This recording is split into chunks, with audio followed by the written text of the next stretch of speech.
Hi. അപ്പോൾ ഇന്നത്തെ special ഞണ്ട് റോസ്റ്റ്. ആദ്യം ഒരു ഉരുളി വയ്ക്കുക, അതിൽ കുറച്ച് വെളിച്ചെണ്ണ ഒഴിക്കുക, കടുകിടുക, പൊട്ടിക്കുക. കടുക് പൊട്ടിയതിന് ശേഷം അതിലോട്ട് കുറച്ച് ഒരു ചെറിയ സൈസ് ഇഞ്ചി കുറച്ച് ചെറുതായിട്ട് അരിഞ്ഞത്, ഒരു 7 അല്ലി വെളുത്തുള്ളി, ഒരു പച്ചമുളകും കൂടി ഇട്ട് ഒരു 10 സെക്കൻഡ് ചെറുതായിട്ടൊന്ന് സോട്ട് ചെയ്യണം. സോട്ട് ചെയ്തതിന് ശേഷം കറിവേപ്പില മറക്കരുത്. അതിലോട്ട് കുറച്ച് കൊച്ചുള്ളി, ഒരു 2 സവാളയും കൂടെ ഇട്ട് പിന്നെയും നന്നായിട്ട് കുറച്ച് ഉപ്പും കൂടെ ഇട്ട് സോട്ട് ചെയ്യണം. ഉപ്പിടുന്നത് ആ സവാളയുടെ ആ ഒരു വെള്ളത്തിൻ്റെ ആ ഒരു ഇതൊക്കെ മാറാൻ വേണ്ടിയിട്ടാണ്. അതൊന്ന് സോട്ട് ചെയ്ത് അതും ഒന്ന് നന്നായിട്ട് അടച്ച് വെച്ച് വേവിക്കണം.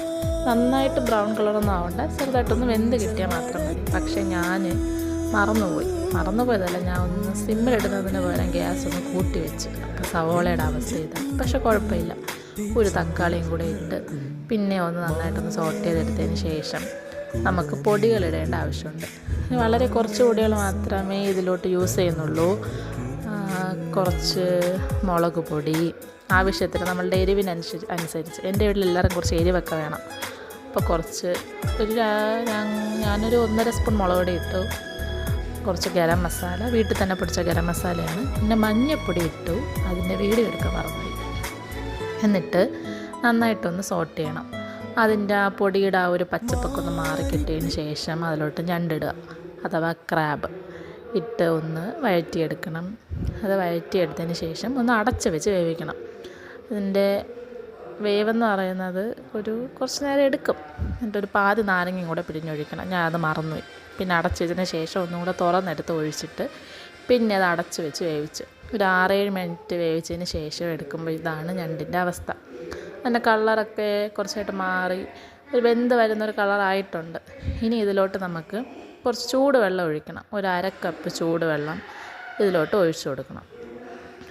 1/2 കപ്പ് ചൂടുവെള്ളം ഒഴിച്ചതിന് ശേഷം പിന്നെയും ഒരു 10 മിനിറ്റ് മതിയാവും. പിന്നെ 10 മിനിറ്റ് അടച്ച് വെച്ച് വേവിക്കണം. നന്നായിട്ടൊന്ന് ഇളക്കി കൊടുത്ത് അടച്ച് വെച്ച് വേവിക്കണം. അടച്ച് വെച്ച് വേവിച്ചതിന് ശേഷം നോക്കുമ്പോൾ ഇതാണ് അവസ്ഥ. കുറച്ച് വെള്ളം ഞണ്ടിൽ നിന്ന് ഇറങ്ങാമെന്നുള്ള കുറച്ച് വെള്ളം ഇറങ്ങിയിട്ടുണ്ട്. പിന്നെ നമ്മൾ ഒഴിച്ച വെള്ളം അതെല്ലാം ഇതിലുണ്ട്. പിന്നെ നോക്കുമ്പോഴത്തേനും ഇതാണ്. അതിന് ശേഷം പിന്നെ ഈ മൂടി തുറന്നതിന് ശേഷം കുറച്ച് നേരം ഒരു 10 മിനിറ്റ് തുറന്ന് വെച്ച് വേവിക്കണം. പിന്നെ അടയ്ക്കേണ്ട ആവശ്യമില്ല. തുറന്ന് വെച്ച് വേവിച്ചതിന് ശേഷം ആ വെള്ളമൊക്കെ ഒന്ന് വറ്റിയിട്ട് കുറച്ച് കുരുമുളക് പൊടിയും കൂടെ ഇടണം. നമ്മുടെ എല്ലാവരുടെയും ഓരോരുത്തരുടെ എരിവിനനുസരിച്ച് കുരുമുളക് പൊടിയും കൂടി ഇട്ടതിന് ശേഷം നന്നായിട്ടൊന്ന് പിന്നെ അടച്ച് വെച്ച് വേവിച്ചെടുത്ത് കഴിഞ്ഞാൽ നമ്മുടെ ഞണ്ട് റോസ്റ്റ് റെഡി. ഓക്കെ.